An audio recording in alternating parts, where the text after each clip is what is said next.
Hello everyone, thank you for coming back to Mary's Little House. So happy to have you. It's 4:30 p.m. It's been sort of dusting of snow, not much at all. It's been a good day, been a little bit cold and grayish though, not the sun out. Yeah, so our spirits have to be sunshine inside when the sun's not out on the outside. And God's grace will help us. There's nothing to make us dreary or droopy when we have God's grace. We might feel that way, but we can choose. We say a good day is a decision, so we could choose to have a happy day. That pleases God very much because He wants us to be happy now in this vale of tears and happy forever with Him in heaven. Today is the feast of St. Nicholas, Bishop. He was a bishop in Myra in Turkey, in what is now Turkey, and he had a father who was very poor, a widower, a father, and he didn't have enough for his daughter's dowries. He had 3 beautiful daughters, and at that time to get married they had to have a dowry for the bride. So what he did, he would sneak in every time the daughter was in marriageable age. He would sneak during the night and throw by their house and throw in the window a bag of gold, a bag of money for the dowry. He did this for all 3 of the daughters, and that so they wouldn't be able to be alone. They would not be able to be alone and even vulnerable to exploitation, sexual exploitation. That at that time, single women were more apt to be in danger than today. But anyway, he's provided the dowry. He did it secretly.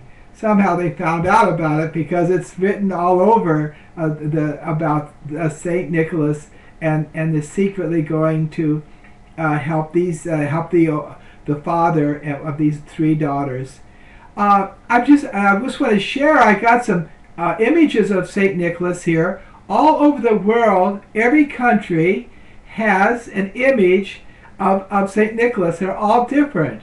Well, United States has jolly old Santa Claus, with his red suit on and fur lined and a cap and everything, red cap with a big ball, white ball, and lots of very plump and lots of beard and shiny patent leather boots, and that's our Santa Claus. Santa Claus came from Saint Nicholas. But we really embellished it there. But the other countries have their own image too.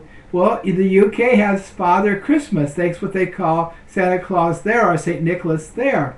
And I just want to show you. Here's a little medallion I have of Saint Nicholas. Okay, can you see it?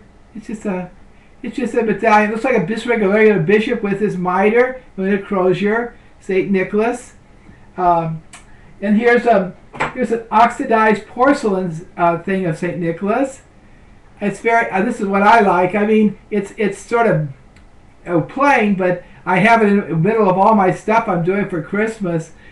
Praying to Saint Nicholas that I do the right thing with all these things I get from the thrift stores and from people's donations to give out in gift bags. We've been giving out gift bags like mad here. Okay, here's one from. I just got today from the thrift store. It's do you see he's dressed like a bishop here? He's the Netherlands. He's dressed like a bishop of the West, a Roman Catholic bishop. He's got a mitre just like the Roman Catholic bishops have. And this is from the Netherlands. This is how Santa Claus looks to them. He's got a sack of toys, but they look like a bishop. In Europe, they really look like a bishop. Our Santa Claus doesn't look like a bishop at all. Not much, anyway. And here's one from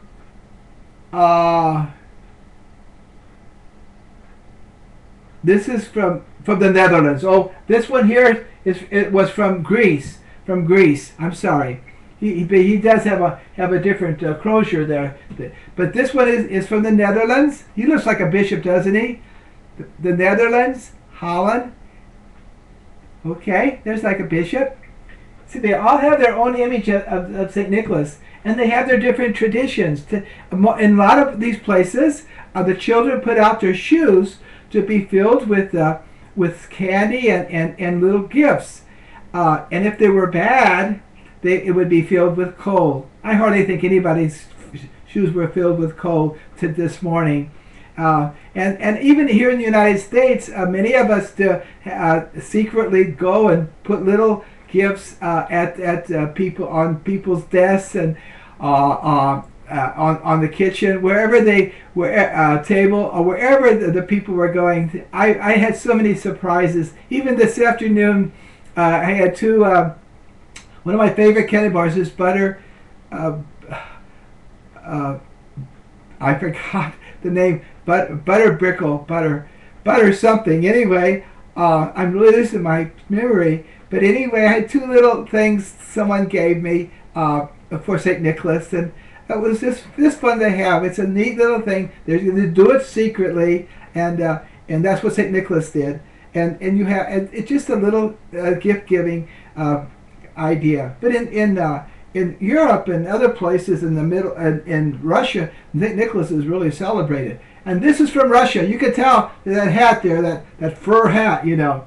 And he also has a mitre, just like the Russian Orthodox have a mitre. It's sort of a stick, like the emperor's stick. The emperor gave the privilege of having that, not stick, but a staff, you know. Our bishops have the crook, like a shepherd's crook. It curls on the top. They just the Eastern Rite Catholics and the Russian and the Orthodox have just a staff of authority. The emperor gave that privilege a long time ago to the Eastern Rite Christians, and here he is. That's a Russian. That's the way the Russians see their St. Nicholas. Okay. Well, we got a lot more in the saints cabinet from South America and from all over the world. All of St. Nicholases. We're getting quite a collection of St. Nicholases from all over the world. Oh, it's sort of isn't that neat? Isn't that neat? I love it. I love it so much. St. Nicholas, and of course it's associated with Christmas, which is God's given us the greatest gift that we could ever receive, His divine Son, and he wrapped it in swaddling clothes. Our Blessed Mother did, and that's what we're getting ready to celebrate. The biggest Christmas gift. God so loved the world that He gave us His Son, and wrapped in swaddling clothes. He comes so little and so tiny that the shepherds who didn't have any social status at all were able to go and see the King of Kings and Lord of Lords. They were the first ones. They even beat the big guys, the Magi, the three kings, the three wise men. They were the first ones at the crib, the little people. But the three wise men were very humble too. They took off their crowns and they adored Jesus, the King of Kings and Lord of Lords, and gave Him gifts of gold, frankincense, and myrrh. So you know all that, but it's so beautiful. All the culture around these things are so important. So we have to keep it alive, because our secularized society and culture would want to put these things and privatize them and put them on the margins. But we have to just humbly keep them alive. Someone said, how are we going to change this culture? How are we going to combat all the evils of the world? And they answered, and I said, yes, right, that we become saints. Saints to bring back family life. Saints to bring back marriage between a man and a woman. Saints to help the world come to peace. You know, the saints are the ones that transform the world, that change the culture. It's the saints that will bring reform within the church where it's needed. It's a saint, not in a mean way, but in a loving way, like Saint Catherine of Siena and Saint Bridget of Sweden. They were just wonderful, and they helped the popes, you know, get back to Rome. They did it with love, and with they overcome division with love. So our remedy for the world's problems is we becoming saints. And what are saints? Saints are those who have Jesus as number one. Jesus who is our all. Jesus whom we are preparing to receive or celebrate his birth. Jesus who will come again in glory after he will reign over all. Everything will be under his feet. There will be no more death, no more evil, no more sickness, no more disease. Jesus is overcoming. But he's using us to bring about his kingdom before he comes again at the last day. And so what we need today is becoming saints. And saints are those who love God 100%. God deserves all our love. He made us, we're his creatures, but he also redeemed us by sending his son Jesus to suffer and die for us on the cross, and bringing us to new life by his resurrection, where death and sin and evil and everything will not overcome us. So to be saints, and that's what our ministry is about. Cindy said to us in one of our early meetings when she was just forming the ministry down here in the Belleville area, St. Louis area, that we could do many good things in feeding the poor and feeding the hungry and evangelization and teaching about the saints and all that. But the most important thing of the ministry, she said, is that we become saints.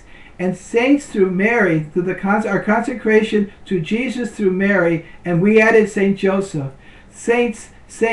That's what everything else is nothing if we're not saints. Totally in love with Jesus, totally wanting to please the Father in every way we can.